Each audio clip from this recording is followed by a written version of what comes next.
Majority of them are there because they know that there is money in politics. Now tell me, what will make someone who is vying for a political office to go and borrow money that in his lifetime in politics they will never pay him that kind of money? Let me give you an example. You are going for Senate. You go and borrow 2 billion to do campaign. In your life, you know that in 4 years, you can never even earn 1 billion, talk less of 2 billion. So the reason why you went and borrow such 2 billion is because there is something you know that many people don't know. And I think I know what you know.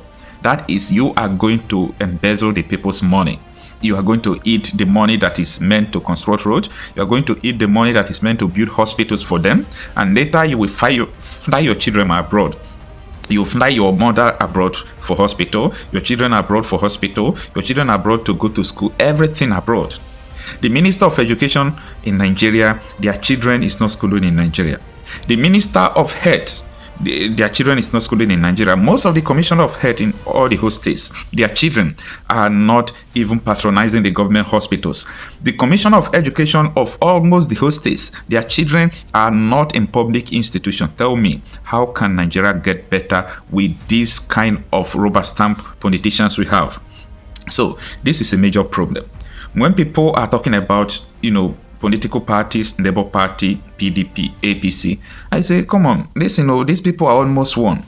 But in this political party, you can single-handedly pick out individuals. And that is why I do tell people that if somebody like Andex Oti tomorrow go back to PDP and campaign, people will support him. Because people now are beginning to trust people, not political party. And that is why when people be swap from PDP to the Labour Party just 7 months before the election, you could see the crowd he pulled, because people are no longer after party, people are after individuals. Now, if the president, number one, citizen of a country, is not taking the treatment in Nigeria, is there any hope for the rest of citizens? If the children of presidents are not schooling in Nigeria, is there any hope for citizens? Because these people will not pay attention to the educational sector because their children are not there. These people will not pay attention to the health sector because their children are not there. These people will not pay attention to almost everything because their children are not there.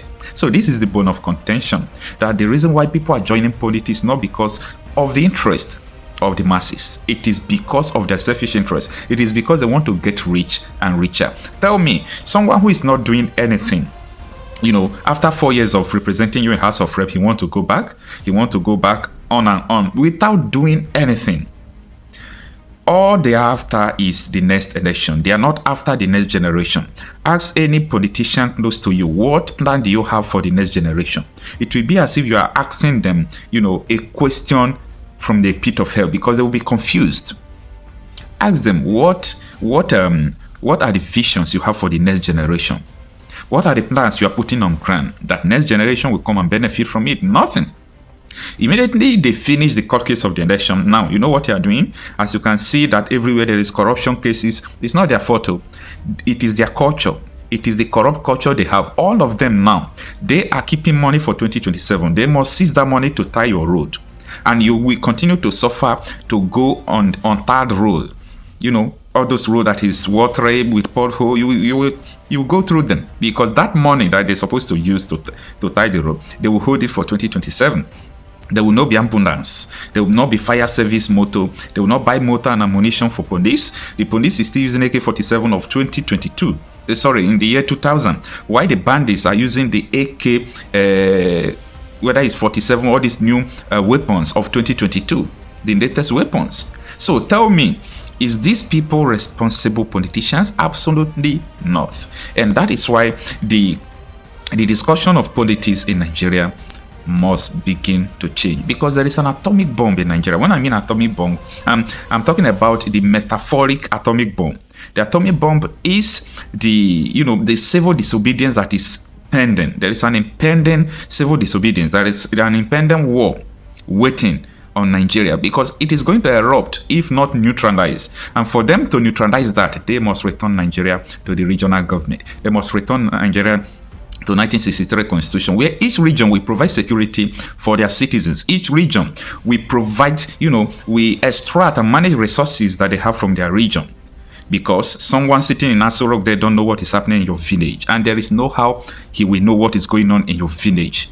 because the government is structured to fail. There's supposed to be a community policing. If we are practicing democracy, the democracy we are practicing is practiced nowhere in the world. Nobody is practicing the kind of democracy Nigeria is practicing. Understand this. Don't let people to deceive you. A lot of people think that, oh, we are practicing the kind of democracy America is practicing. Each state in America has a Supreme Court. They can oppose what president said. Each community have their own police in America. State have their own police. Each state is a little bit autonomous. So you don't just understand the politics of other country. These people are there deceiving you. But time has come, and history has demonstrated that politicians has been removed. If not by a political revolution, it will be by civil revolution. History has demonstrated that kings has been toppled. So it is going to happen in our lifetime because the people are fed up. People are waiting either to be killed or to be kidnapped. So things will not continue like this. It is time for us to arise and face our fear.